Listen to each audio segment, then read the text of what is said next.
धामणी खोऱ्यातील आकुर्डे गावच्या गणेशोत्सवात लपले आहे नैसर्गिक रहस्य व गुपित. घरोघरी रंगविरहित काळ्या मातींच्या गणेशमूर्ती व गौरीच्या मुखवट्याऐवजी अळवाच्या पानांचे मुखवटे. परंपरा कायम. पर्यावरणाचा समतोल राखण्यासाठी व परंपरागत रीतिरिवाज नैसर्गिक रहस्य जपत घरोघरी रंगविरहित काळ्या मातीच्या गणेशमूर्ती बसवण्याची व गौरींच्या मुखवट्याऐवजी अळवाच्या पानांचे मुखवटे ही प्रथा पन्हाळा तालुक्यातील आकुर्डे गावात पूर्वीपासून अखंडितपणे सुरू आहे. या गावातील तरुण मंडळाच्या गणेशमूर्ती ही रंगविरहित काळ्या मातीच्याच बनवलेल्या असतात. तसेच शंकर गौरीच्या मुखवट्याऐवजी अळवाच्या पानाने बनवलेली गौराई येथे प्रतिष्ठापित केली जाते. पर्यावरणपूरक गणेशोत्सवाचा आदर्श देणाऱ्या या गावाने डॉल्बीमुक्ती, प्रबोधनात्मक देखावे व निर्माल्याची सुव्यवस्थित विल्हेवाट लावण्याची प्रथा जपली आहे. शेतीबरोबर दुग्ध उत्पादन हा मुख्य व्यवसाय असलेले हे गाव पन्हाळा, गगनबावळा, राधानगरी या तिन्ही तालुक्यांचा मिळून बनलेल्या धामणी खोऱ्यात परखंदळे, हरपवडे, गवशी या मुख्य रस्त्याच्या बाजूला वसलेलं हे गाव आहे. या गावातील नागरिकांची उच्च विचारसरणी व राहणीमान अगदी साधे आहे. येथे महादेव, मरगुबाई व महालक्ष्मी देवीची मंदिरे असून मुख्य ग्रामदैवत महालक्ष्मी आहे. ग्रामदैवत महालक्ष्मीला गावात रंगीत गणपती बसवलेला चालत नाही अशी येथील आख्यायिका आहे. तसेच तसा प्रयत्न कोणी केलाच तर त्या संपूर्ण कुटुंबाला तात्काळ विविध संकटांचा सामना करावा लागतो असे येथील नागरिक सांगतात. त्यामुळे धार्मिक, शैक्षणिक, सामाजिक व राजकीय क्षेत्रात विशेष व उल्लेखनीय काम करणाऱ्या या गावातील ग्रामस्थ गणरायाच्या रंगीत अथवा प्लास्टरच्या मूर्ती बसवतच नाहीत.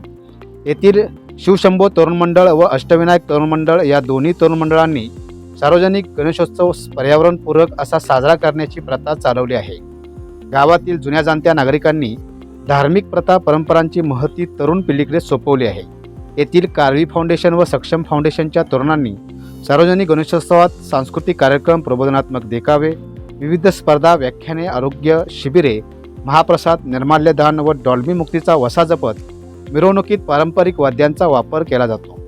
पर्यावरणपूरक असा गणेशोत्सव साजरा करणाऱ्या या गावाचा आदर्श जिल्ह्यासह संपूर्ण महाराष्ट्राने घ्यायला हवा. एकंदरीत श्रद्धा आणि अंधश्रद्धा या पलीकडे जाऊन नैसर्गिक रहस्य व गुपित लपलेल्या या गावाची गणेशोत्सव पर्यावरणपूरक परंपरा ही सर्वांसाठी एक वेगळा संदेश देऊन जाते.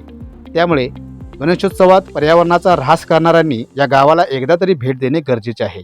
लाईव्ह महाराष्ट्र न्यूज चॅनलसाठी आकुर्डेहून अनिल सुतार. नमस्ते, मी आकुर्डे गावचा रहिवासी असून त्या गावाची एक वैशिष्ट्यपूर्ण परंपरा म्हणजे माझ्या कळत्याच 3 पिढ्यापासून त्या गावामध्ये रंगीत गणपती चालत नाही. त्या गावाचं वैशिष्ट्य आहे की ह्या गावामध्ये मातीचा, ते पण शाडू मातीचा गणपती नाही, तर ह्या गावाचा मातीचं त्या मातीतला म्हणजे काळ्या मातीमध्ये हा गणपती तयार केला जातो.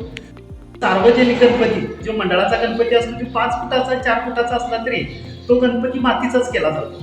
ह्या गावामध्ये त्या नावानं म्हणजे गणपतीच्या या नावानं घर पण रंगवायचं नाही असे आमचे वडील, आमचे पूर्वज सांगतात.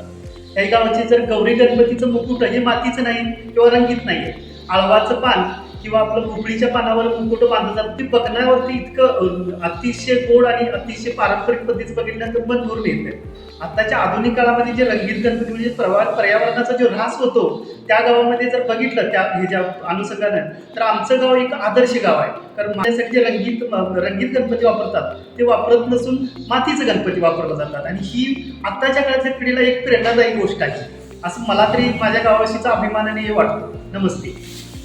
मी अशोक तुकाराम पाटील, अध्यक्ष शिवशंभो तरुण मंडळ मौजे आकुर्डे, तालुका पन्हाळा, जिल्हा कोल्हापूर.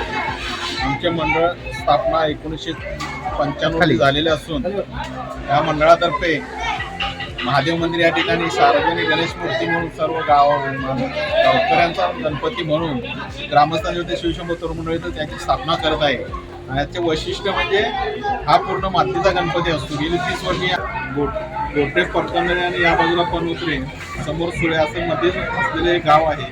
त्या गावाची परंपरा म्हणजे पिढ्यानपिढ्या या ठिकाणी रंगीत गणपती किंवा गौरी शंकरोबाचा मुकुट रंगीत चालत नाही. या ठिकाणी संपूर्णपणे विदाऊट म्हणजे बिगर कलरचे सगळे मुकुट शक्य नसेल. मुकुट आता साधे येत आहेत पण ते आम्हाला जर शक्य नसेल तर सुद्धा पूर्वीची परंपरा अशी आहे की त्या ठिकाणी कर्दळीचं पान लावून किंवा मोकळीचं पान लावून त्या ठिकाणी गणपतीचं गौरीचं आधी कुंकवाचं हे लावलं जातं आणि त्या अतिशय आकर्षक ते मानाचं. साधारण मी 30 वर्षापूर्वी ऐकलेलं होतं की आमच्या गावात त्यावेळी आम्ही प्रथम स्थापना करायला उत्सुक झालो गावातील मंडळ म्हणून, त्यावेळी आमच्या वडीलधाऱ्या माणसाने आम्हाला त्या मागच्या परंपरेशी जी माहिती दिली ती आम्ही तुम्हाला सांगत आहे. त्या गावात एक व्यक्ती राहत होती, साधारण ते सोनार किंवा पोतर अशा नावाने कोणती राहत होतं पूर्वी.